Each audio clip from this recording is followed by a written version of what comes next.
রামিসাকে কিভাবে খুন করা হয়েছে এই ভিডিওটা দেখলে বুঝতে পারবেন। মার্ডার করছে ওরে দেখলাম এই বাসা থেকে এই গ্যারেজে দৌড়াদৌড়ি করতেছে বারবার। কেন দৌড়াদৌড়ি করতেছে? ওর গ্যারেজও দৌড়াইতেই পারে, স্বাভাবিক। তারপর আমরা আসলাম, যেহেতু ওর সাথে কথাবার্তা বলি আমরা। আয়সা বললাম কি হয়েছে ভাই দৌড়াদৌড়ি? তো আয়সা দেখলাম সে এতটুকু একটা ছুরি গ্যান্ডিং মেশিন দিয়ে তো গ্যারেজের ভিতরে ঘষতেছে, মানে একদম চকচকে সাদা করে ফেলছে ছুরিটাকে, মানে এরকম পরিমাণে ধার দিছে, মানে ওটা কার আঙ্গুলে লাগলেও পড়ে যায়। তো যাই হয়েছে, 9টা 7 মিনিটের ভিতরে সে কি করলো, গ্যারেজ থেকে এভাবে লুকায় কি জানি বাড়ির উপরে চলে গেল। তো চলে গেল, 9টা 10 বেজে গেল। 2-3 মিনিটের ভিতরে এই কাহিনীটা। 9টা 10 আমরা এখানে বসে রয়েছি, আমাদের মহাজন আসে না, গাড়ি কিভাবে নিব।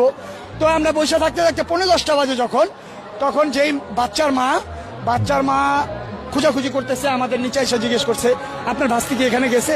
বললাম না আপা, ও তো নিচে নামে না, ও তো উপরেই থাকে।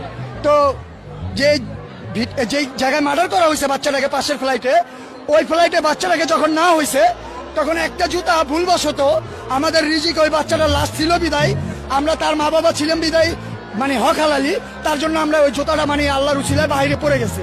তো বাচ্চার মা খুঁজতে খুঁজতে দেখলো কি একটা জুতা ওই দুয়ারের বাইরে পড়ে গেছে। বাচ্চার মা ভাবলো পাশের ফ্লাইটে যেতেই পারে, স্কুলে যাবে না, তার জন্য বাহানা দিয়ে। তো ভাইয়া ও ফ্লাইটটার ভিতরে টোকাটুকি করছে, বাচ্চার মা প্রায় 20 মিনিট টোকাটুকি করার পরে কোনো সারা নাই, শব্দ নাই, ভিতর থেকে লাগানো। তো বাচ্চার মা আমাদের নিচে এসে 3-4 জনকে ডাক দিল পরে আমরা সাপাল সুপাল নিয়ে, মনির মিয়ার আরেকটা এই যে ম্যানেজার রাখছে, ওইটাকে নিয়ে আমরা সাপাল নিয়ে উপরে গেলাম। উপরে গিয়ে আমরা দরজাটা ভাঙার চেষ্টা করলাম। আমরা দরজাটা এক পর্যায়ে ভাঙতে পারলাম না, 2-3টা সিটকারি লাগানো ছিল।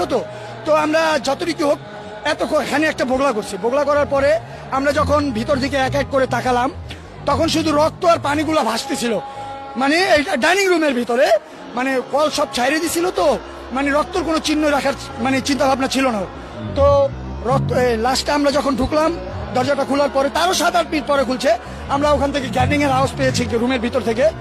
গ্যান্ডিং এর আওয়াজটা এই কারণে পেয়েছি, রুমের ভিতর অন্য কোনো কাজ হয় নাই, হয়েছে শুধু গ্রিলটা কেটে আসামিটা পলায় যাবে, তারপরে আসামির স্ত্রী গেটটা খুলবে, এই সে তাদের পরিকল্পনা। আর তাদের দ্বিতীয় পরিকল্পনা ছিল, গ্যারেজ থেকে তারা ব্যাটারির বাক্স নিয়ে গেছে 4টা। ব্যাটারির বাক্সতে আমাদের বাচ্চা তো ছোট, আমাদের 8 বছরের 7 বছরের রাইসা কত বড় হতে পারে, ছোট একটা বাচ্চা, তারে যদি 3 পিস করে ওই 3টা বাক্সর ভিতরে ভরে নিতে পারবে।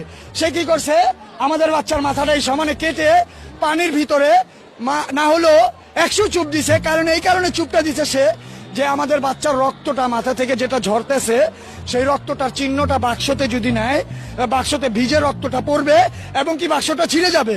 তার জন্য সে অনেকবার মাথাটা ধুয়ে ওই মাথাটা আরেকটা বালতির ভিতরে নিয়ে রাখছে। আপনারা মিডিয়া ভাইরা হয়তো দেখছেন, রক্তটা একেবারে হালকা দেখা যাচ্ছে।